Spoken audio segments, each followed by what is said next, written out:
सत्यम प्रिहितम च यत्, फिर क्या है, अनुद्वेग करम वाक्यम। इतनी गियर लगा दी भगवान ने एक को पकड़ो दूसरे खिचक दो। वाणी में 4 गुण होना चाहिए, क्या क्या, अनुद्वेग करम वाक्यम, सत्यम प्रिय हितम च यत्, सत्यम प्रियम हितम अनुद्वेग करम, 4 गुण होना चाहिए। 4 गुण क्यों बताया? आत्मा अद्वैत सच्चिदानंद स्वरूप है। अद्वितीय सच्चिदानंद स्वरूप आत्म तत्व की समुपलब्धि के लिए वाणी में 4 गुणों का आधान आवश्यक है।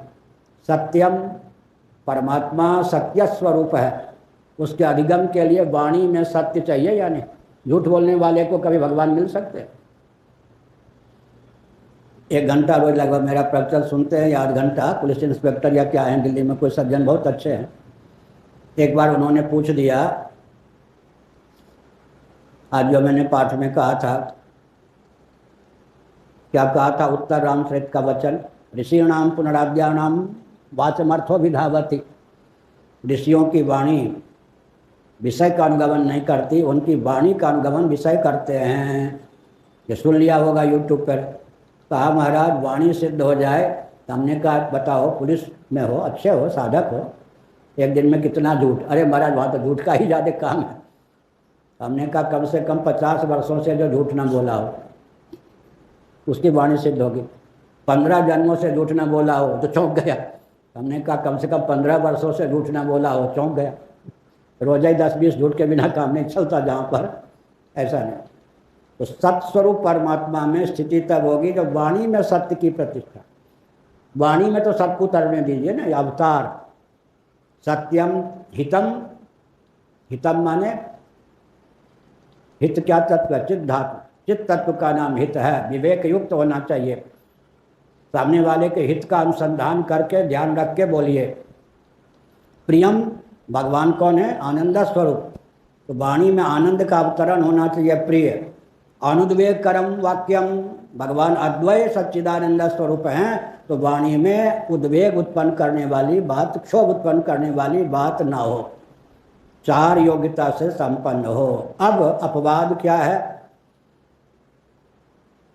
सामने वाला का हित हम चाहते हैं, वो सत्य प्रिय हित कर वाक्य पर ध्यान ही नहीं देता। वहाँ पर भी अगत्या न चाहते हुए कट बोल करके भी अगर उसको हित समझा दिया जाता है, बाल बच्चे सब, तो वहाँ हित के अविरुद्ध कटुता है, हित के विरुद्ध नहीं है। कुपित हो गए, थोड़ा डांट वाट दिया, आजकल तो बहुत डर लगता है, लोग फांसी लगा लेते। किसी पिता ने उड़ीसा में बच्चा फेल हो गया, डांट दिया, आत्महत्या कर ली बेटे ने। आजकल तो अरे राम, किसी से कुछ बोलना वो तो जेल में डलवा देगा, आत्महत्या करके, इनके कटुवाणी से मैं आत्महत्या कर रहा हूँ। गुरु होकर भी मौने रहे तो अच्छा है, बहुत विचित्र युग है। तो हमने क्या कहा? हमने यह कहा कि वाणी सत्यम प्रिय हितम चयत, लेकिन ऐसी योग्य अनुद्वेग कर्म वाक्यम सत्यम प्रिय हितम चयत, ये भागवत धर्म हो गया। ऐसी योग्यता कैसे आवेगी? स्वाध्यायाभ्यसनम चैव, स्वाध्यायोध्येतव्य, स्वाध्याय माने अपनी शाखा के वेद का अध्ययन, स्वाध्यायोध्येतव्य। स्वाध्याय का अर्थ होता है भगवान नाम का मंत्र का जप, दूसरा अर्थ होता है स्वाध्याय माने स्व, प्रत्यगात्म तत्व, आत्म तत्व का निरूपण करने वाला ग्रंथ, अध्यात्मक ग्रंथ। स्वाध्याय के 3 अर्थ हो जाते हैं। अपनी शाखा के वेद का नाम स्वाध्याय है। स्वाध्याय माने परमात्मा की प्राप्ति में जो हेतुभूत उनका मंत्र, उनका नाम, उसके जप का नाम स्वाध्याय है। और फिर किसका नाम स्वाध्याय है? स्व, प्रत्यगात्मा, आत्म तत्व का निरूपक जो अध्यात्म ग्रंथ है, उसके अध्ययन अनुशीलन का नाम स्वाध्याय है। इसका अर्थ आध्यात्मिक ग्रंथ का अनुशीलन और आध्यात्मिक मनुष्यों के संग से वाणी में इस प्रकार की योग्यता आती है। किस प्रकार की? अनुद्वेग करम वाक्यम सत्यम प्रिय हितम चयत। तो सब जगह ध्यान में रखना चाहिए। अप्रिय तो बोल लेंगे, सत्यम ब्रूयात प्रियम ब्रूयात, मनुस्मृति में प्रिय तो बोल लेंगे, लेकिन अगर असत्य है, ठीक नहीं, चापलूसी, और हित के विरुद्ध है प्रिय, ऐसा नहीं। तो चारों गुणों को साध कर कितना वाक्य व्यक्त हो सकता है। उद्वेग कर भी ना हो, सत्य भी हो, प्रिय भी हो, हितकर भी हो, तो कम से कम बोला जाएगा तभी ना। कम से कम बोलने पर ही। और कभी कभी ऐसा होता है कि काशी में कोई ब्रह्मचारी जी आते थे बाहर से, चौमासे में कानपुर से आते थे, श्री ब्रह्मानंद सरस्वती जी महाराज के शिष्य थे ब्रह्मचारी। तो 2 बजे मौन खोलते थे। हम लोग सब डरे रहते थे कि ब्रह्मचारी जी का मौन खुला, कितने को गाली देंगे, या नहीं कहा जा सकता। अब थोड़ा 17वां अध्याय देखिए। मौन वाणी का तप है 17वें अध्याय में, या मन का तप? मौन महात्म निग्रह, वाणी का तप में मौन है क्या? ध्यान गया? अनुद्वेग करम वाक्यम सत्यम प्रिहितम चयद वांगमयम तप।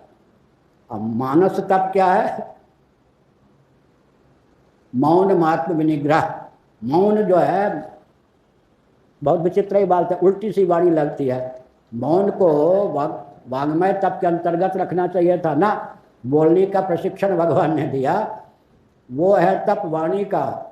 24 घंटा में 2 घंटे बोलते थे ब्रह्मचारी जी, लड़ झगड़ के सबकी पगड़ी उछालते। हम लोग कहते थे भाई 2 घंटे अब हम ही लोग मौन रहें, छिप जाए। हाथ जोड़ के भी गाली देगा। मौनी बाबा का मौन खुल गया, वो पूरा छत उड़ा देंगे। इतने जोर से 22 घंटा जो मौन रहे ना, वो पूरे छत उड़ा देंगे। ऐसे मौन से क्या लाभ भी। इसीलिए स्वाध्यायाभ्यसनम चैव। सीमित वाणी तो बोले हैं, लेकिन वाणी में चारों योग्यता का सन्निवेश हो, तदर्थ क्या करें? स्वाध्याय। सबके हित का ज्ञान होगा ना। स्वाध्याय से क्या होगा? स्व। कैसा स्व? स्व पर निरपेक्ष जो स्व होगा, अद्वय होगा या नहीं? जिसका प्रतिद्वंद्वी पर ना हो, ऐसा स्व। उस स्व का ज्ञान जिस प्रकार के प्रवचन से, जिस प्रकार के ग्रंथों के अनुशीलन से हो, उसका नाम है स्वाध्याय। प्रतियोगी जिस स्व का ना हो, वह अद्वैत स्व होगा या नहीं? वह अद्वैत स्व होगा। इसलिए हमने कहा भागवत धर्म